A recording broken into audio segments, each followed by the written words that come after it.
All right, welcome back to the To Be Better podcast. We are the Chris's. We do question and answers, emails, and sometimes we simply talk shit. But first, a disclaimer. We are not professionals. No. Everything that we speak on is opinions derived from experiences and outside knowledge we've gotten from other resources. Mm-hmm. If you get any value or something we said resonates with you, share this. Yes, that's how we grow. And if you're not subscribed, why not? Yeah, that's a good question. If you're not subscribed, you're going to miss out on this whole experience. That's the Chris's. That is the Chris's. Please leave a comment. Your comments are actually super dope to read. Knowing how that we've impacted you or your relationship, it just helps us continue to do what we're doing, and it shows that what we say works sometimes. And to submit a question or just to email us and say how we've helped or maybe constructive criticism, email us at tobebetterco@gmail.com. The number 2. The number 2. Emails will be read anonymously on this podcast, unless specified otherwise by the sender. So if you don't want us to put your story out there, tell us that. Correct. If you're going to send emails, please be as detailed as possible. If you give us a one-sided email about how your partner is the problem, that is all we will address. Yeah, you will get a one-sided reply. Yes. Nobody is perfect. Take accountability. Everybody can grow. Whew, preach. And we are giving unbiased, honest opinions. We are not yes men. So if you submit something to us, be prepared for an answer that you might not like getting. But we are going to give you a very honest, outside perspective. Is that the full disclaimer? Yeah. Now to the episode.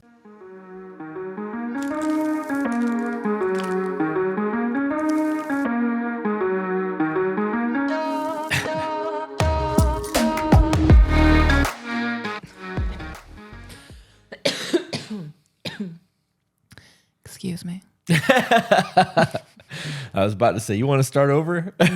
No. All right. For YouTube. So For YouTube. Normally we have question and answers and long emails planned out and all that nonsense. Mm-hmm. And today we are doing just 2 quick questions. You didn't have to stop talking. I feel like we're going to, I really think that this podcast or this episode is probably going to be 20 or 30 minutes at most. Mm-hmm. But I want to cover 2 questions that were asked on our TikTok today. One was asked on my page to you, and one was asked on your page. You're so classy. Get it. Drink out of that jug. Boom, boom. Oh, yeah. I love it. So the question that we got on your TikTok, it was on the one that you were actually, defending me or saying that you would always defend me. Mm-hmm. Somebody asked you, what do you do if your partner doesn't like makeup?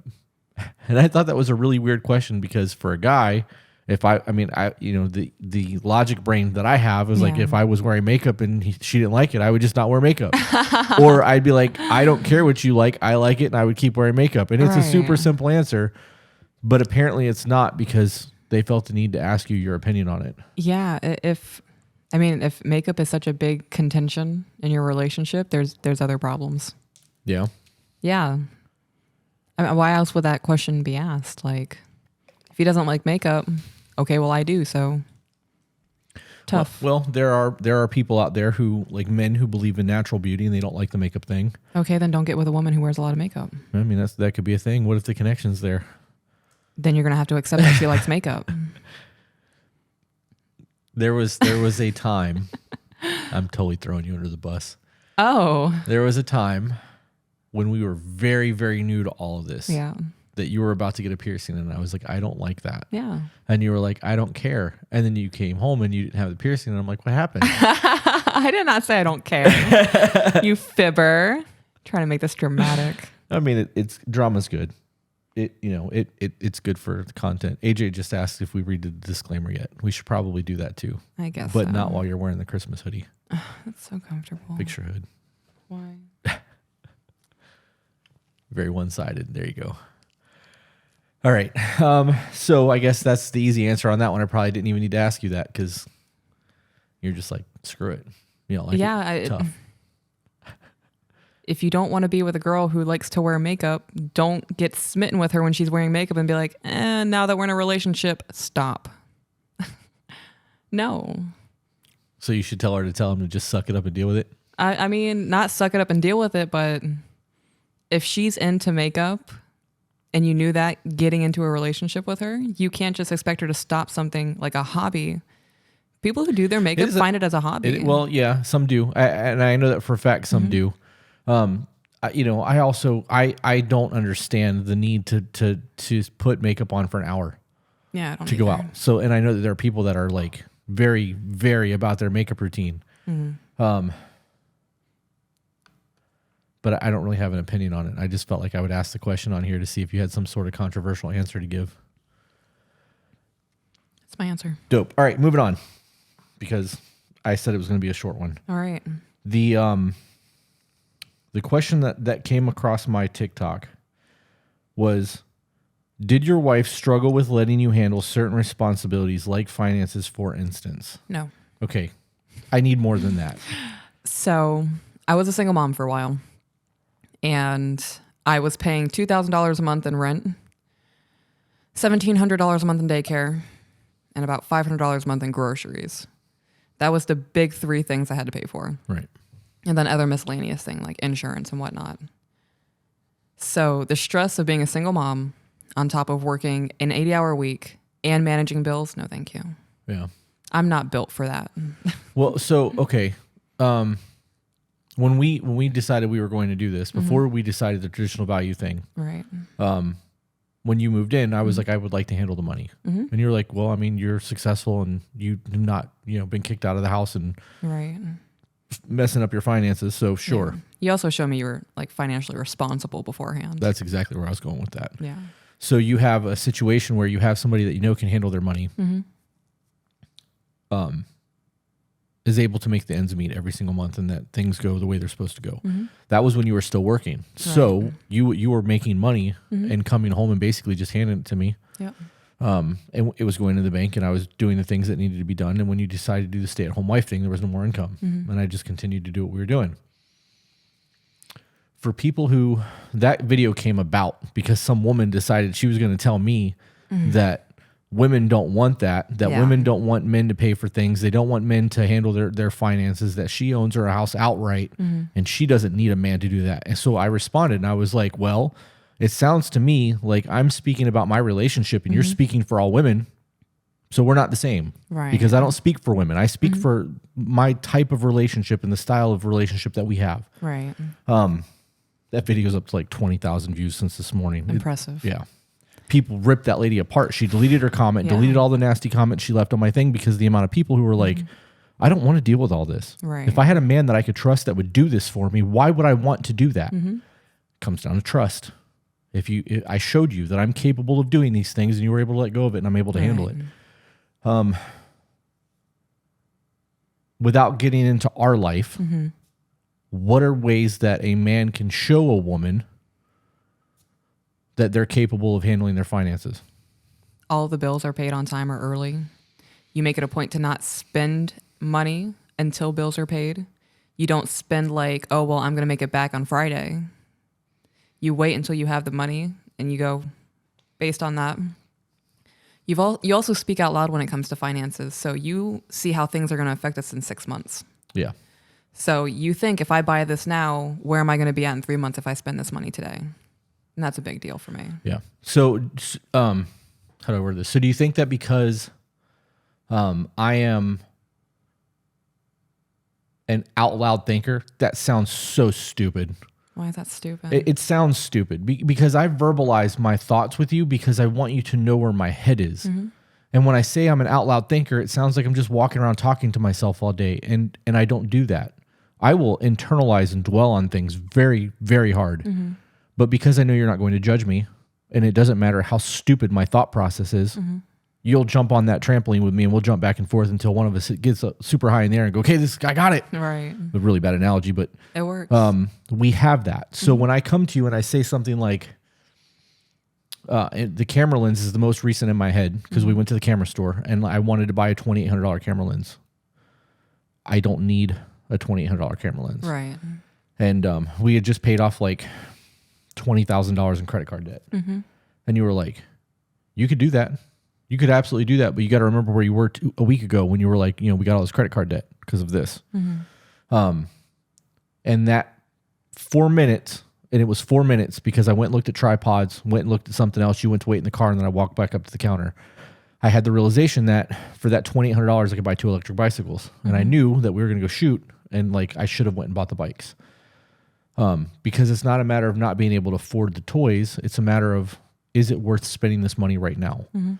I had that conversation with you. I could have just went in there and bought the lens. You wouldn't have been mad about it. Right. You trust me. But because we were able to have that out loud thought process, it sounds so stupid. We were able to work through that quickly. And there was no, you weren't telling me no. There was no like definitive, you don't get to do that. Right. You just hit me with a logical standpoint and then let me make a decision. And I made a decision.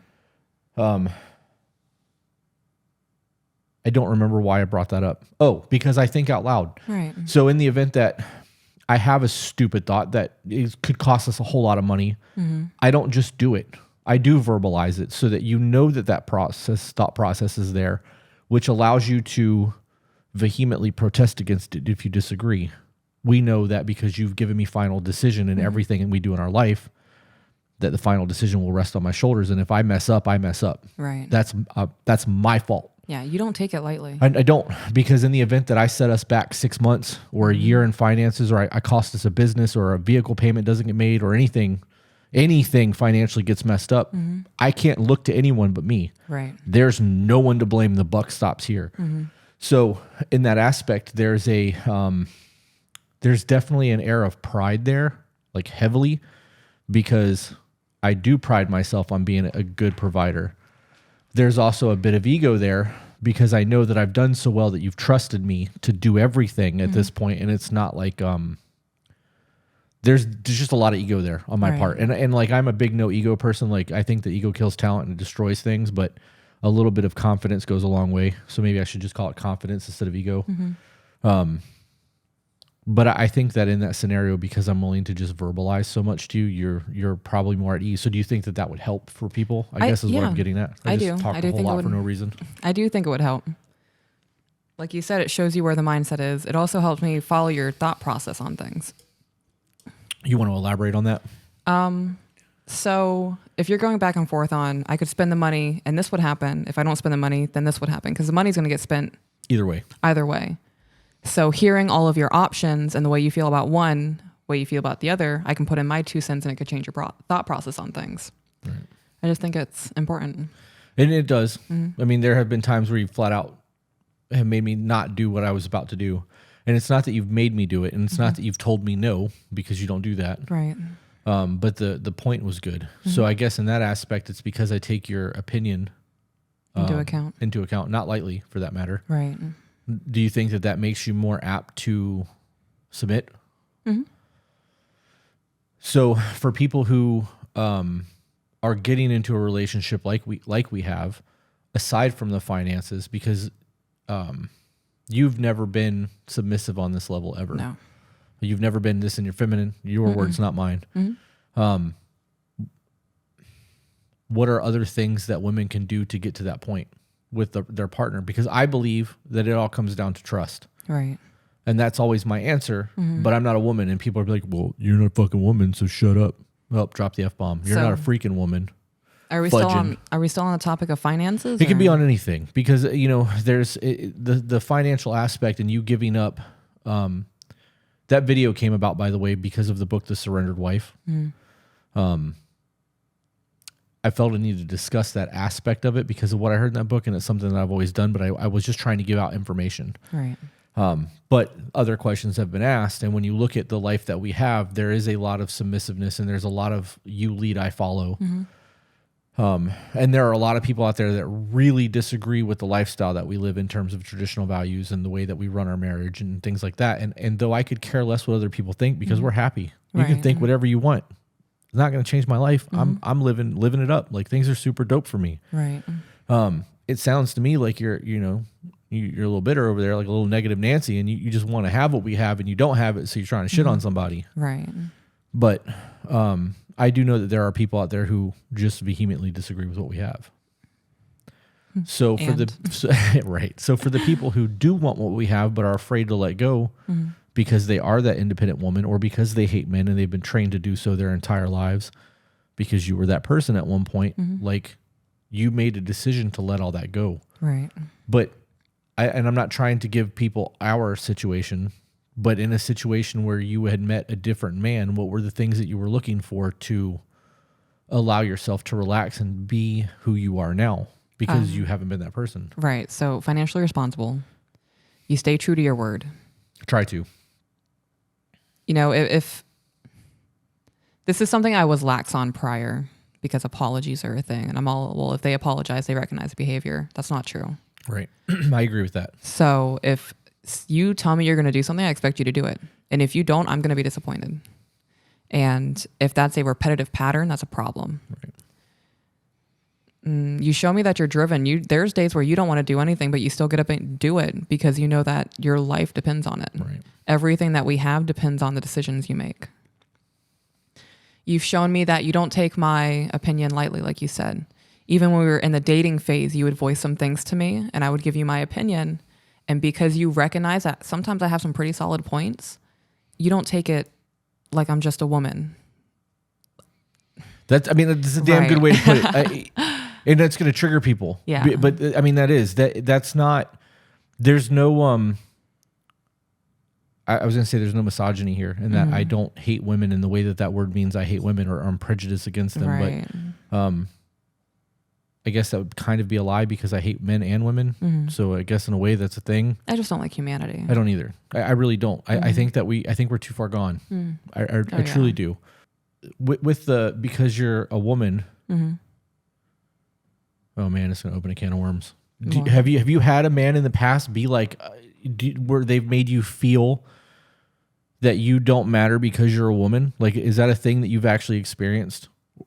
Not to me personally, Okay. but growing up, yes. Okay, so it's something that you saw, like maybe a parent or an aunt or uncle or something go through. Okay, and I only ask that because that's being crammed down our throat right now on social media hard, and I don't have these conversations with other people, so I can only ask you these questions to find out if that's a thing. And like, I've had a lot of generational trauma, right? And before I decided to heal myself and accept the things that happened, like I was carrying that, so it went down the family tree. Right. This is the bullshit that you're taught, though. It's no different than racist parents teaching their kids to be racist. You know what I mean? Like, right. They're just spewing their own hate and hurt. Right. But you made a decision. Right. So you've never actually experienced that on your own, where a man has been like, I'm not going to listen to you. You're a woman. What do you know? Not in a relationship. Okay.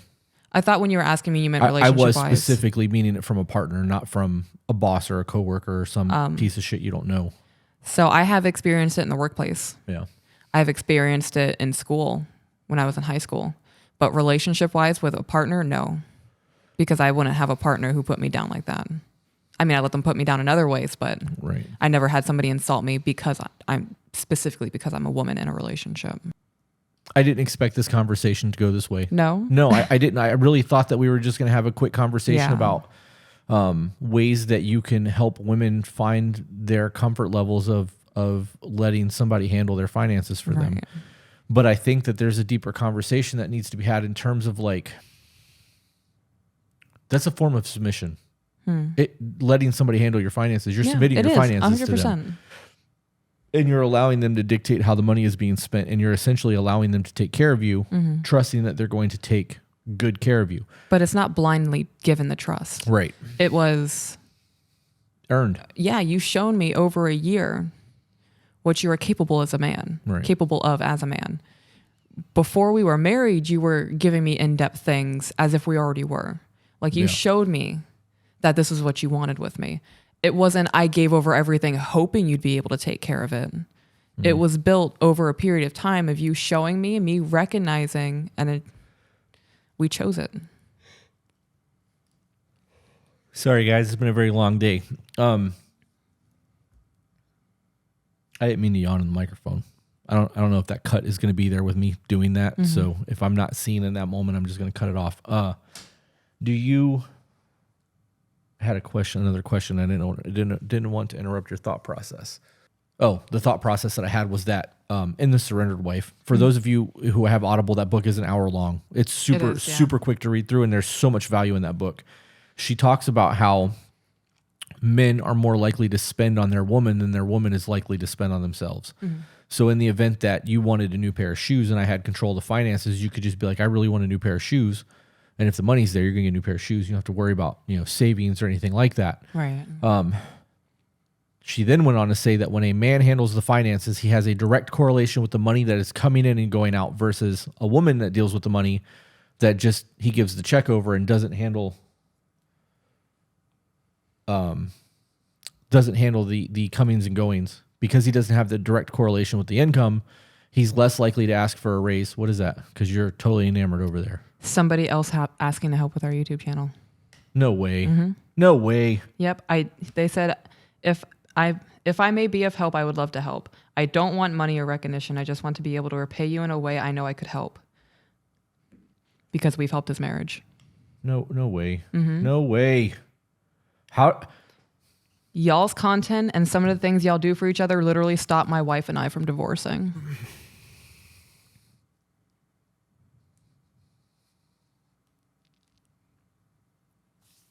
All right. I'm done because I want to talk to you. Okay. So, guys, thank you for turning in. I know this was a quick one. I hope that we answered some kind of questions or gave you some sort of insight, but I need to have a conversation with my wife, so we're getting off the camera for a minute. Okay. All right. We'll see you guys on the next one. Bye.